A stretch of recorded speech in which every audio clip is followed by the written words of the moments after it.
ನೌಕರರ ಸಂಘ ವತಿಯಿಂದ ಪೌರ ವೃಂದದ ನೌಕರರ ಪ್ರಮುಖ ಬೇಡಿಕೆಗಳಾದ ಪೌರ ನೌಕರರನ್ನ ಸರ್ಕಾರಿ ನೌಕರರೆಂದು ಘೋಷಿಸುವುದು ಹಾಗೂ ಕೆಜಿಐಡಿ, ಜಿಪಿಎಫ್, ಜ್ಯೋತಿ ಸಂಜೀವಿನಿ ಸೇರಿದಂತೆ ಸರ್ಕಾರಿ ನೌಕರರಿಗೆ ಸಿಗುವ ಸೌಲಭ್ಯವನ್ನ ಪೌರ ನೌಕರರಿಗೂ ಜಾರಿ ಮಾಡಬೇಕು ಎಂದು ಕಳೆದ 4 ದಿನಗಳಿಂದ ಅನಿರ್ದಿಷ್ಟ ಧರಣಿ ನಡೆಸುತ್ತಿದ್ದಾರೆ. ಚಳ್ಳಕೆರೆ ನಗರದ ನಗರಸಭೆ ಕಚೇರಿಯ ಮುಂಭಾಗದಲ್ಲಿ ಪೌರ ನೌಕರರು, ಪೌರ ಕಾರ್ಮಿಕರು ಹಾಗೂ ಸಿಬ್ಬಂದಿ ವರ್ಗ ಸೇರಿ ಧರಣಿ ನಡೆಸುತ್ತಿದ್ದಾರೆ ಹಾಗೂ ಸುಮಾರು 25-30 ವರ್ಷಗಳಿಂದ ಹೊರಗುತ್ತಿಗೆ ಮೇಲೆ ಕಾರ್ಯನಿರ್ವಹಿಸುತ್ತಿರುವ ನೀರು ಸರಬರಾಜು ಸಿಬ್ಬಂದಿಗಳು, ಲೋಡರ್, ಗುತ್ತಿಗೆ ಲೆಕ್ಕಿಗರು, ಕ್ಲೀನರ್ಸ್, ಪೌರ ಕಾರ್ಮಿಕರು, supervisors, computer operator, junior programmer ಇನ್ನಿತರೆ ಗುತ್ತಿಗೆ, ಹೊರಗುತ್ತಿಗೆ ಮೂಲಕ ಕಾರ್ಯನಿರ್ವಹಿಸುತ್ತಿರುವ 2022-23ನೇ ಸಾಲಿನಲ್ಲಿ ಪೌರ ಕಾರ್ಮಿಕರ ವಿಶೇಷ ನೇಮಕಾತಿಯಡಿ ಪೌರ ಕಾರ್ಮಿಕರು ನೇಮಕಾತಿ ಹೊಂದಿದ್ದು, ನಿರ್ವಹಿಸುತ್ತಿರುವ ಸಿಬ್ಬಂದಿಗಳಿಗೆ ನೇರ ಪಾವತಿ ವೇತನ ಮಾಡುವುದು, ಕಾಯಂ ಮಾಡುವುದು, ಹೊಸದಾಗಿ ಸರದಿ ನೌಕರರಿಗೆ ಸರ್ಕಾರವು ನಗರ ಸ್ಥಳೀಯ ಸಂಸ್ಥೆಯ ಸ್ಥಳೀಯ ನಿಧಿಯಿಂದ ವೇತನ ಪಡೆಯಲು ಆದೇಶಿಸಲಾಗಿದ್ದು, ರದ್ದುಪಡಿಸಿ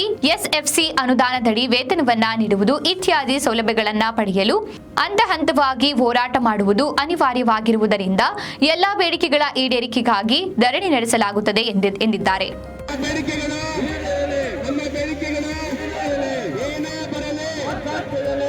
ಕರ್ನಾಟಕ ರಾಜ್ಯ ಪೌರತ್ವ ಸಂಘಕ್ಕೆ, ಕರ್ನಾಟಕ ರಾಜ್ಯ ಪೌರತ್ವ ಸಂಘಕ್ಕೆ, ಕರ್ನಾಟಕ ರಾಜ್ಯ ಪೌರತ್ವ ಸಂಘಕ್ಕೆ ದಿನಗೂಲಿ ನೌಕರರನ್ನು ಆಹ್ವಾನಿಸಿ, ದಿನಗೂಲಿ ನೌಕರರನ್ನು ಕಾಯಂಗೊಳಿಸಿ.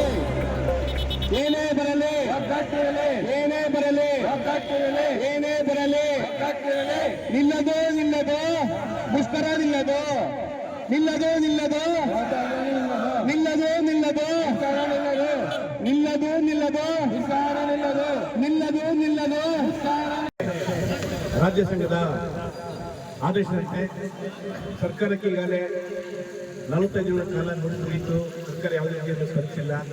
ನಮ್ಮ ನ್ಯಾಯಸಮ್ಮತ ಬೇಡಿಕೆಗಳಾದ ದಿನಗೂಲಿ ನೌಕರರು ಕಾಯಂ ಮಾಡುವುದು, ಏನು 22-23 ಸಾಲದಲ್ಲಿ ನೇರ ನೇಮಕಾತಿ ಆಗಿರ್ತಕ್ಕಂಥ ಕಾರ್ಮಿಕರಿಗೆ ಎಸ್ಎಸ್ಸಿ ನಿಧಿ ಕೊಡಬೇಕು, ಐಟಿ ಕೆಲಸ ಡಿಪಾರ್ಟ್ಮೆಂಟ್ ಮಾಡಬೇಕು, ಅಕೌಂಟಿಂಗ್ ಡಿಪಾರ್ಟ್ಮೆಂಟ್ ಮಾಡಬೇಕು, ವಾಹನ ಚಾಲಕರು, ಲೋಡರ್ಸು, ಇತರೆ ವಿವಿಧ ಹಂತದಲ್ಲಿ ಕಾರ್ಯಮಂತ್ರಿ ಎಲ್ಲವನ್ನೂ ಪರ್ಮನೆಂಟ್ ಮಾಡಬೇಕು.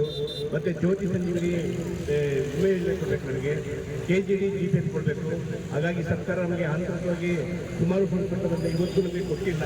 ನಮ್ಮನ್ನು ಸಹ ಸರ್ಕಾರಿ ನೌಕರರು ತೀರ್ಮಾನ ಮಾಡಬೇಕು ನಾವು ಈ ಸಂದರ್ಭದಲ್ಲಿ ಕೊಡ್ತಾ ನಾವು ರಾಜ್ಯ ಸರ್ಕಾರದ ವಿರುದ್ಧ ಈಗಾಗಲೇ ಇದು 3 ದಿನಕ್ಕೆ ಕಾರ್ಯಕ್ರಮದ ಮುಷ್ಕರದಲ್ಲಿ ನಮಗೆ ಎಲ್ಲ ಸಾರ್ವಜನಿಕರು ಸ್ಥಳೀಯ ಸಮಸ್ಯೆಗಳು ನಮಗೆ ಹೆಚ್ಚಿನದಾಗಿ ಬೆಂಬಲ ಕೊಡಬೇಕು, ನಮ್ಮ ಕಷ್ಟ ಕಷ್ಟಗಳಿಗೆ ಸಲ್ಲಿಸಬೇಕಂತ ನನ್ನ ಸಂದರ್ಭದಲ್ಲಿ ಎಲ್ಲರೂ ಕೋರ್ತಾ ಇದ್ದೀನಿ.